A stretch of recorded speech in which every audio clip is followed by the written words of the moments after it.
Karajagi, just to share their views on C-DAC. Good evening, everybody. As I mentioned in the morning, the C-DAC was basically incepted to solve problems of the nation. So the idea was to take the technology to the common man, and which C-DAC has been doing quite effectively for quite some time. But in 2017, we came out with a commercialization policy, and that primarily talks about how the research which is created by the scientists doesn't sit on the table and traverses that remaining 10% and it reaches the market, so that the return on investment is received. So we have created an umbrella which is called Intent of Association for Collaborative Innovation. Many of you are already doing collaborative innovation, but I found most of you are doing it with your counterparts in public sector organizations. But the icing on the cake is to involve a private vendor, because his need to reach out and his need to make that money is necessary, and they have an additional impetus which will drive the research to a logical end and solve the problems. C-DAC has been doing things like, probably many years back, you saw your EPG was coming in Indian languages. You saw the tickers on your channels coming in Indian languages. No great shakes today. There are so many private vendors who are already doing, and the muscle part of the private vendors actually kills the research which is being done in the government or public sector. So I would like to suggest that the way C-DAC has been working is that involving public sector and private organizations in addition, so that the research reaches the common man. We also internally have set up something called an evangelization fund. A lot of times the project is granted by the government. It goes through the PRSGs, etc. It's successfully closed. All the budget sheets are submitted, and that's the death knell of that wonderful project which is conceived and delivered beautifully. So what is needed is, again, the evangelization fund will actually take it forward, take it to a logical end. I have a short video to show with the permission of the chair. It is a 4-minute video. It actually shows how the problems of a common man are solved, the innovations of C-DAC are taken forward, how the government, the World Bank has contributed to build the project and provide the necessary funding. It's about adaptive transport system. So it's like actually a live business case, which proof is in seeing it.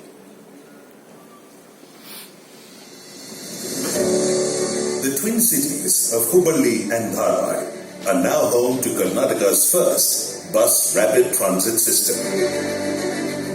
Chiguri BRT is part of the Sustainable Urban Transport Project and is funded by Ministry of Housing and Urban Affairs, Government of Karnataka, World Bank and Global Environmental Fund.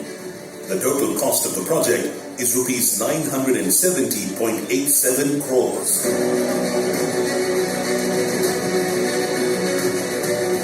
Chiguri BRT is supporting the twin cities in reducing carbon footprint through high passenger carrying capacity and reduced congestion.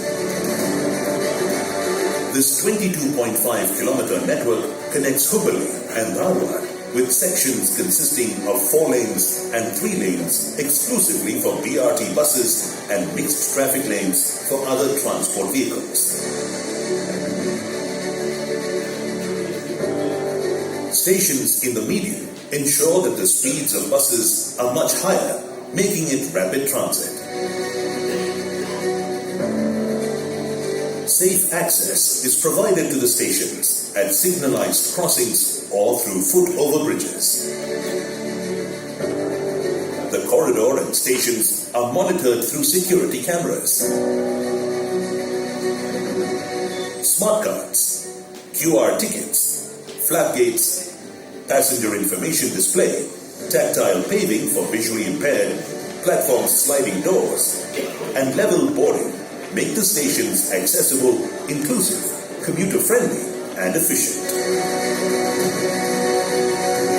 AC buses with onboard ITS make the journey very comfortable for the passengers.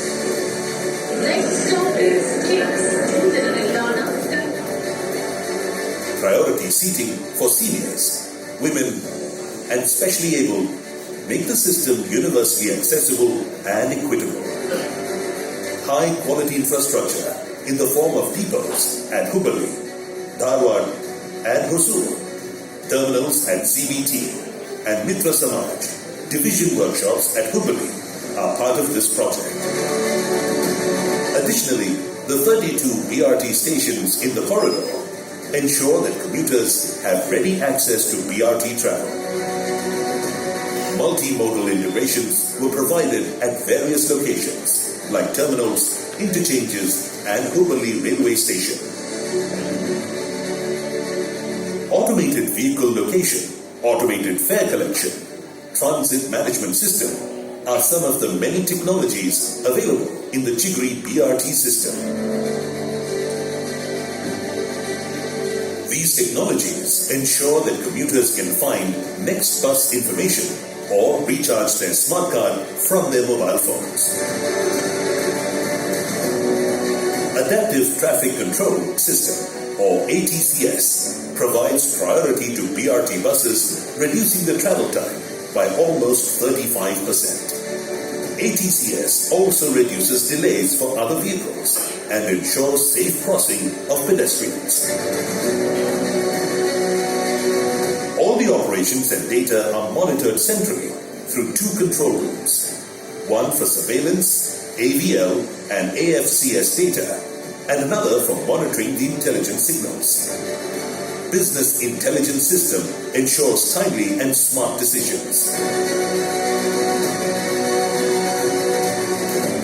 The green BRT concept ensured the corridor was beautiful through landscaping and trees were planted across the twin cities. Come travel on Chigri BRT, the winner of the 2019's Best Urban Mass Transit Project in India, and make our Hubballi Dharwad less congested and more livable.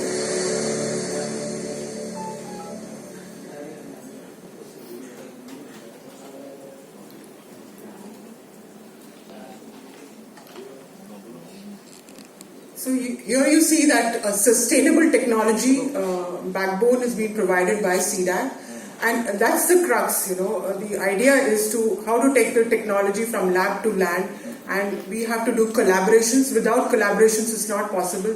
Standalone, no organization has the entire range of expertise. So the mantra is collaboration, and C-DAC finds a winning proposition in collaborating with private as well, besides the public sector organizations. Thank you. Thank you.